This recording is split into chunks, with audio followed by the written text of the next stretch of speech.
আপনারা দেখতে পাচ্ছেন আমাদের রাজ্য জুড়ে কি হচ্ছে। বলেছিল ভোটের আগে যারা যারা লক্ষ্মীর ভাণ্ডার পাচ্ছে প্রত্যেকজন এসে ৩,০০০ টাকা করে অন্নপূর্ণা ভাণ্ডার পাবে। বারবার করে এই কথা বলেছিল, কোনো বাদ বিচার নয়, কোনো কিছু নয়। যে যে মহিলারা লক্ষ্মীর ভাণ্ডার পাচ্ছে প্রত্যেকেরটা ৩,০০০ টাকা অন্নপূর্ণা ভাণ্ডার হবে। আজকে এসে গোটা বাংলা জুড়ে ১ কোটির ওপর মহিলার, তাদের আজকে অন্নপূর্ণা ভাণ্ডার বন্ধ হয়ে গেছে। অন্নপূর্ণা ভাণ্ডারের জন্য ১২ পাতা ১৩ পাতার ফর্ম ফিল আপ করা হয়েছে। যারা ফর্ম ফিল আপ করেছেন একাধিক মহিলাকে এমনকি এই জিনিস হচ্ছে, তারপর অন্নপূর্ণা ভাণ্ডার টাকা তো তারা পেলেনই না, সেই টাকা তো বন্ধ হয়ে গেল। এরপরে তারা যখন রেশন কার্ড নিয়ে পরের মাসে রেশন তুলতে যাচ্ছে, ওই অন্নপূর্ণা ভাণ্ডারের ফর্ম থেকে ডেটা নিয়ে ডকুমেন্ট নিয়ে দেখে তাদের রেশন কার্ড ব্লক করে দেওয়া হয়েছে। রেশন দোকানে গিয়ে শুনছে, রেশন দোকান বলে দিচ্ছে আপনার কার্ড কালো হয়ে গেছে, আপনার নামের পাশে আপনার কার্ড ইনঅ্যাক্টিভ হয়ে গেছে, ব্লক হয়ে গেছে। কেন না, অন্নপূর্ণা ভাণ্ডারের ফর্মের জায়গা ছিল যে বাড়িতে কোনো 2 চাকার বাইক আছে কিনা, স্কুটার আছে কিনা, তার হয়তো কোনো ছেলের কি তার বরের হয়তো একটা 2 চাকার একটা বাইক আছে, তার ছেলে হয়তো এখন সুইগি জোম্যাটোতে খাবার ডেলিভারি করে কি অ্যামাজন ফ্লিপকার্ট ডেলিভারির কাজ করে, বাড়িতে তার 2 চাকার বাইক আছে, সেই মহিলা সেটা লিখেছে। তো বাড়িতে 2 চাকার বাইক আছে মানে তোমার রেশন থেকে এখন নাম কাটা। বাড়িতে ফ্রিজ আছে কিনা ফর্মে জানতে চেয়েছিল, অন্নপূর্ণা ভাণ্ডারের ফর্মে লিখেছে আমার বাড়িতে ফ্রিজ আছে। তো বাড়িতে ফ্রিজ আছে মানে তার অন্নপূর্ণা ভাণ্ডার তো সে পাবেই না, এমনকি রেশনে বিপিএল তালিকা থেকে নাম বাদ চলে যাচ্ছে। গোটা বাংলা জুড়ে এই জিনিস ঘটছে, আপনারা দেখতে পাচ্ছেন। পঞ্চায়েত এলাকায় সার্কুলার করলো 233 টাকা করে বাড়ির ট্যাক্স, ওটাকে নাকি 1200 টাকা করে দেওয়া হবে যে কোনো দিন। বিক্ষোভ হলো, শুভেন্দু অধিকারী ঘোষণা করলেন যে আমি অর্ডার দিয়েছি পঞ্চায়েত দপ্তরকে ওই সার্কুলার আপাতত ফেরত দিতে হবে। আপাতত ফেরত দেওয়া মানে কাজ বাদে কাল আবার চালু করবে। এটা 5 বছরের বাচ্চাও দেখতে পাচ্ছে। সরকারি চাকরি, আমাদের রাজ্যে সরকারি চাকরি 15 বছর ধরে বন্ধ হয়ে পড়েছিল। যারা চাকরি প্রার্থী বারবার করে মিটিং করেছে, মিছিল করেছে, শুভেন্দু অধিকারী সেই মিটিংয়ে সেই মিছিলে নিজে গিয়ে উপস্থিত হয়েছে। তাদের অনশনে, তাদের ধর্নায় নিজে গিয়ে বড় বড় ভাষণ দিয়ে এসছে। আর সেই ছেলে মেয়েগুলো যখন এই সরকার আসার পরে 3-3.5 মাস অপেক্ষা করলো, কথা ছিল যে আসার পরে প্রথম ক্যাবিনেট বৈঠক থেকে সমস্ত শূন্যপদকে ভরার নোটিফিকেশন জারি করব, রিক্রুটমেন্ট শুরু করব। 3.5 মাস কেটে যাওয়ার পরেও যখন সেই দিকে উদ্যোগ নেওয়া হচ্ছে না, সামান্য একটা মিছিল করতে গেছিল ছেলে মেয়েরা, এই শুভেন্দু অধিকারী কদিন আগে পর্যন্ত যাদের ধর্নায় গিয়ে উপস্থিত হয়েছে, নিজে যে মিটিংয়ে যে মিছিলে গিয়ে হেঁটেছে, সেই মিছিলে পুলিশ পাঠিয়ে ছেলেগুলোকে প্রিজন ভ্যানে তুলে লালবাজারে নিয়ে চলে গেল। কথা ছিল প্রিজন ভ্যানে করে জেলে যাবে ববি হাকিম, কথা ছিল প্রিজন ভ্যানে করে জেলে যাবে এই পার্থ ভৌমিক, কথা ছিল প্রিজন ভ্যানে করে জেলে যাবে এই ঋতব্রত ব্যানার্জি ধর্ষণের কেসে। তার বদলে কথা ছিল প্রিজন ভ্যানে করে জেলে যাবে এই কাকলি ঘোষ দস্তিদাররা। তার বদলে তারা মুখ্যমন্ত্রীর কাছে, তারা প্রধানমন্ত্রীর কাছে পৌঁছে গেল। আর চাকরি প্রার্থী ছেলে মেয়েরা যারা একটা সময় শুভেন্দু অধিকারীকে মাথায় তুলেছিল, ভেবেছিল যে এই লোকটা মুখ্যমন্ত্রী হয়ে আমাদের সমস্যা সমাধান করবে, সেই ছেলে মেয়েগুলো আজকে প্রিজন ভ্যানে করে জেলে পৌঁছে গেল। যে মানুষ বিজেপিকে ভোট দিয়েছিলেন তিনিও আমাদের শত্রু নন, তিনিও যে এগুলো হবে বলে ভোট দিয়েছিলেন তা নয়। এরকম বহু মানুষ বিজেপিকে ভোট দিয়েছিলেন যারা স্বপ্নেও কল্পনা করেননি যে বিজেপি জিতে 3 মাসের মধ্যে এই খেলা দেখাবে। সেই মানুষের কাছেও আমরা আবেদন করছি, আপনাকেও আমরা আমাদের পাশে চাই। যদি আপনি মনে করেন যা হচ্ছে তা ঠিক হচ্ছে না, তাহলে এই লড়াই আপনাদেরকেও আমাদের পাশে চাই। আপনাদের মনে আছে আজ থেকে কয়েক মাস আগে বিহারের বিধানসভার ভোট হয়েছিল, বিজেপি জিতেছিল। তখন মোদি আমাদের রাজ্যে ভোটটা হওয়ার পরেই, যেদিন ভোটটা হলো সেই দিনই ইনফ্যাক্ট সন্ধ্যেবেলা দেখি দিল্লির বিজেপি অফিস থেকে মোদি ভাষণ দিচ্ছেন বিহারে বিজেপির জয় নিয়ে। সেখানে যত না বিহারকে নিয়ে বলছেন তার থেকে বেশি আমাদের বাংলাকে নিয়ে বলছেন যে বিহার জিতেছি, এরপরে আমরা বাংলা জিতবো। সেটা বোঝাতে গিয়ে বলছেন যে মা গঙ্গা বিহার সে হোকে বঙ্গাল মে বহতি হ্যায়, মা গঙ্গা বিহার থেকে বাংলায় বয়ে আসে। সুতরাং বিহারে যা হচ্ছে সেই ঝড় সেই হাওয়া মা গঙ্গার সাথে এবার বাংলাতেও আসবে। মোদি ঠিকই বলেছিলেন, বিহারে বিজেপি জিতেছিল, তারপরে মা গঙ্গা বাংলাতে এলেন, বাংলাতেও বিজেপি জিতে গেল। এবার বিহারে বাকিপুরে ভোট হয়েছে, বিজেপি গোহারা হেরেছে। বিজেপির অল ইন্ডিয়া প্রেসিডেন্ট নীতিন নবীন তার নিজের বাড়ির বুথে বিজেপি গোহারা হেরেছে। এবার মোদিজিকে জিজ্ঞেস করছি, মোদি মা গঙ্গা এখন কোথা থেকে কোথায় বইবে এরপর? যখন বাঁকিপুরে জিতেছিলেন আপনারা, তখন মা গঙ্গা বিহার থেকে বাংলায় এসেছিল। এবার বাঁকিপুরে আপনাদের অল ইন্ডিয়া প্রেসিডেন্টের বাড়ির বুথে গোহারা হয়েছেন। এবার মা গঙ্গা কোথায় যাবে? এবারও মা গঙ্গা বাংলায় বয়ে আসবে তো? মা গঙ্গা বাংলায় বয়ে আসছে, এবং খালি বাংলা বলে নয়, আসমুদ্র হিমাচল জুড়ে আপনারা দেখতে পাচ্ছেন বিজেপির শেষে শুরু হয়ে গেছে। বিজেপি খালি বাঁকিপুরে হেরেছে তাই নয়, মধ্যপ্রদেশ যেটা বিজেপি শাসিত রাজ্য সেখানে বাই ইলেকশনে হেরেছে, গুজরাট যেটা মোদির নিজের রাজ্য সেখানে জিতেছে বাই ইলেকশনে, কিন্তু গতবারের থেকে 9% কম ভোট পেয়েছে। ওদের সরকারের মন্ত্রীকে পদত্যাগ করতে হয়েছে।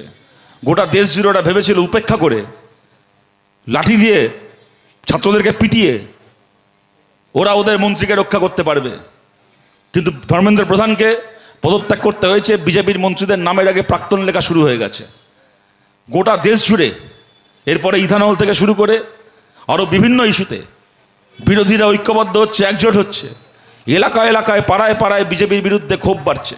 আমাদের রাজ্যের দিকে তাকিয়ে দেখুন, আমাদের রাজ্যে আজ থেকে 3 মাস আগে যে মহিলারা বিভিন্ন এলাকায় ঢেলে বিজেপিকে ভোট দিয়েছিলেন, তারা এখন হাতে ঝেঁটা রেডি করছেন, আর 1 মাসের মধ্যে যদি অন্নপূর্ণা ভাণ্ডারের টাকা না ঢোকে তাহলে ওই ভোটগুলোকে আবার ফেরত নেবেন বলে। এলাকায় এলাকায় যে দোকান ভেঙেছে, বাজার ভেঙেছে, গরিব মানুষের ঘর ভেঙেছে, এই মানুষগুলো কিন্তু বিজেপি ঠিক করেছে এদেরকে বাঁচতে দেবে না। আর আমরা কমিউনিস্ট পার্টি আমরা বলছি আমরা কিন্তু এই মানুষগুলোকে মরতে দেবো না, এই মানুষগুলোকে আমরা বাঁচিয়ে রাখবো। এবং এই মানুষগুলো গতবার যে ভোটটা দিয়েছেন এটাই শেষ ভোট নয়, এরা কিন্তু আবার পরের বার ভোট দেবেন। 1 মাঘে শীত পালায় না। মমতা ব্যানার্জি সারা জীবন মুখ্যমন্ত্রী থাকেননি, শুভেন্দু অধিকারীও সারা জীবন মুখ্যমন্ত্রী থাকবেন না। এই পশ্চিমবাংলায় গোটা ভারত জুড়ে আপনারা দেখতে পাচ্ছেন, এই বাংলাতে খালি ওরা রাজনৈতিক ক্ষেত্রে এগুলো করছে তাই নয়, বিরাট ঘটা করে শ্যামাপ্রসাদ মুখার্জির জন্মদিন পালন করা হলো। ব্রিটিশের কাছে 60 টাকা মাস মাইনের চাকরি করা শ্যামাপ্রসাদ, নেতাজি সুভাষচন্দ্র বোসের লোকেদের হাতে মার খাওয়া শ্যামাপ্রসাদ, স্বদেশী ছাত্রদেরকে বেত মারা শ্যামাপ্রসাদ, তার জন্মদিন সরকারের টাকায় পালন করা হলো গোটা বাংলা জুড়ে।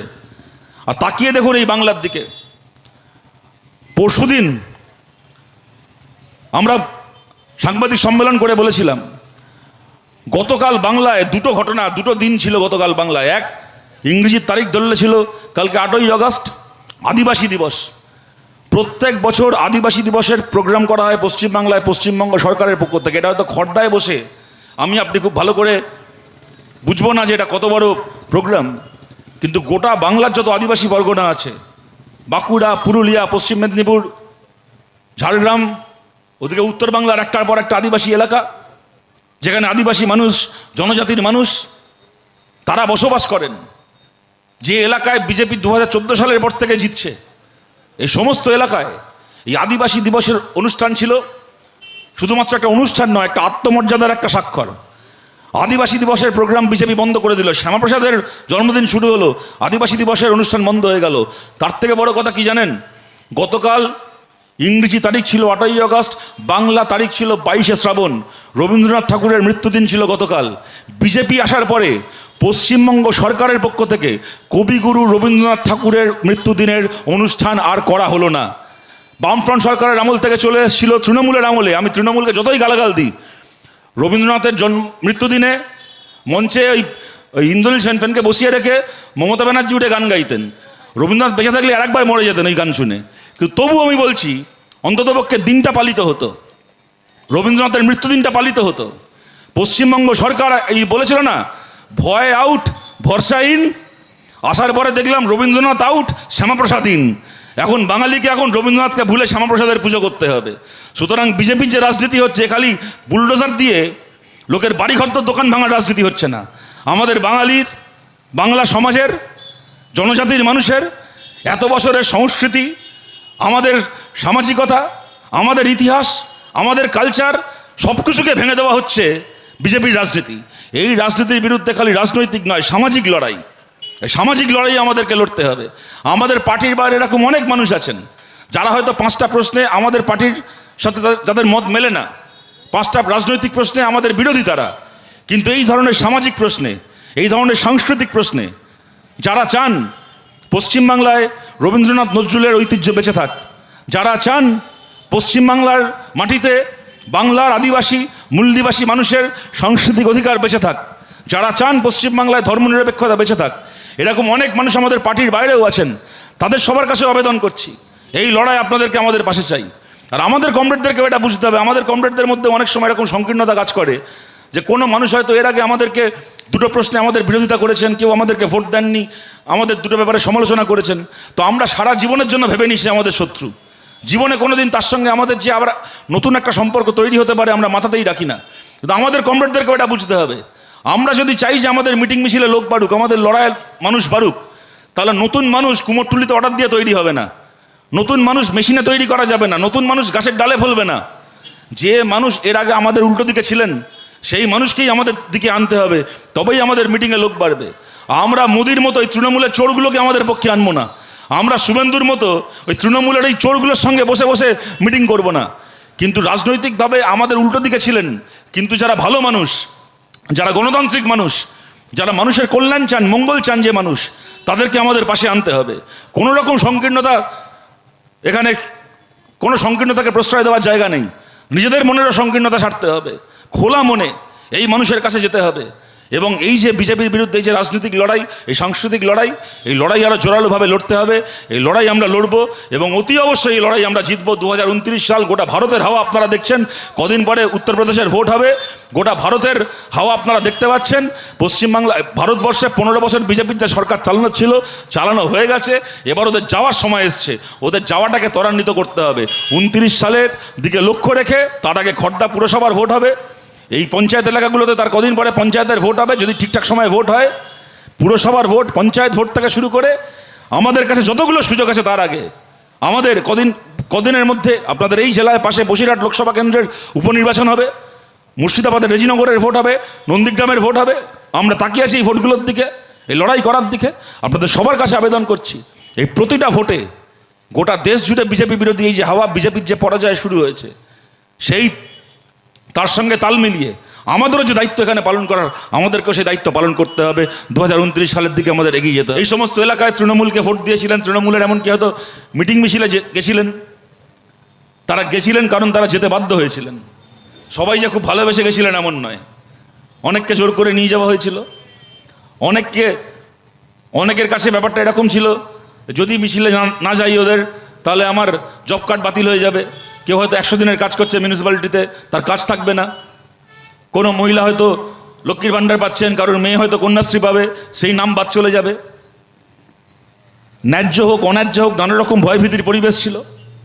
আমি মিটিংয়ে না গেলে, আমি মিছিলে না গেলে সরকারি সুবিধা থেকে আমার নাম বাদ চলে যাবে, এই হবে সেই হবে, আমার আবাসের টাকা আসবে না বাড়ি তৈরির, এই হয়তো স্টেশনের ধারে একটা দোকান করেছে, আমার দোকান তুলে দেওয়া হবে, রাস্তার ধারে হয়তো সন্ধ্যাবেলা একটা গাড়ি লাগিয়ে রোল চাউমিন বিক্রি করি, আমার সেই গাড়ি নিয়ে বসতে দেওয়া হবে না।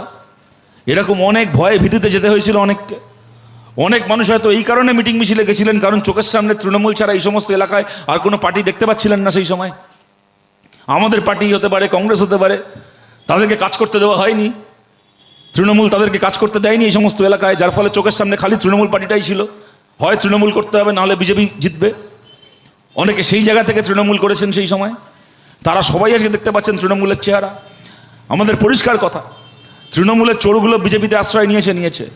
তৃণমূলের হয়ে যারা চুরি করেছে, যারা কোটি কোটি টাকার সম্পত্তি বানিয়েছে, যারা লোককে হুমকি দিয়েছে, চোখ রাঙিয়েছে, দাদাগিরি করেছে, আজকে তারাও আমাদের পেছন পেছন ঘুরছে। সেই সমস্ত লোকের জন্য আমাদের পার্টি অফিসের দরজা বন্ধ ছিল, আছে এবং থাকবে। যারা তৃণমূলের হয়ে চুরি করেছে, ডাকাতি করেছে, খুন খারাপি করেছে, মানুষের ওপর অত্যাচার করেছে, তাদের জন্য সিপিএমের পার্টি অফিসের দরজা আগামী 100 বছরে খুলবে না। কিন্তু তার বাইরে তৃণমূলের সাধারণ কর্মী সমর্থক, যারা চুরি করেনি, যারা ডাকাতি করেনি, যারা মানুষের সঙ্গে খারাপ ব্যবহার করেনি, যারা তৃণমূলের নাম ভাঙিয়ে এলাকায় রংবাজি করেনি, খালি সাধারণ রাজনৈতিক কর্মী হিসেবে তৃণমূলের হয়তো মিটিং মিছিল করেছে, দেওয়াল লিখেছে, তৃণমূলের সবাই গেছে, তৃণমূলকে ভোট দিয়েছে, তার ওপর সাধারণ মানুষের কোনো অভিযোগ নেই যাদের ওপর, সেই সমস্ত মানুষের কাছে আমরা আবেদন করছি, যদি আপনারা মনে করেন আজকের পশ্চিমবাংলায়, আজকের ভারতে বিজেপির বিরুদ্ধে যে লড়াইটা করা দরকার, সেই লড়াই আমরা বামপন্থীরা লড়ছি, তাহলে এই লড়াই আপনাদেরকেও আমাদের পাশে চাই। আপনারা আমাদের পাশে এসে দাঁড়ান। আপনাদেরকে পাশে পেলে বিজেপির বিরুদ্ধে আমাদের এই লড়াই আরও জোরালো হবে। এই লড়াই আমরা লড়বো এবং এই লড়াই আমরা জিতবো। আমার কথা আমি আপনাদের কাছে এই বলে শেষ করছি।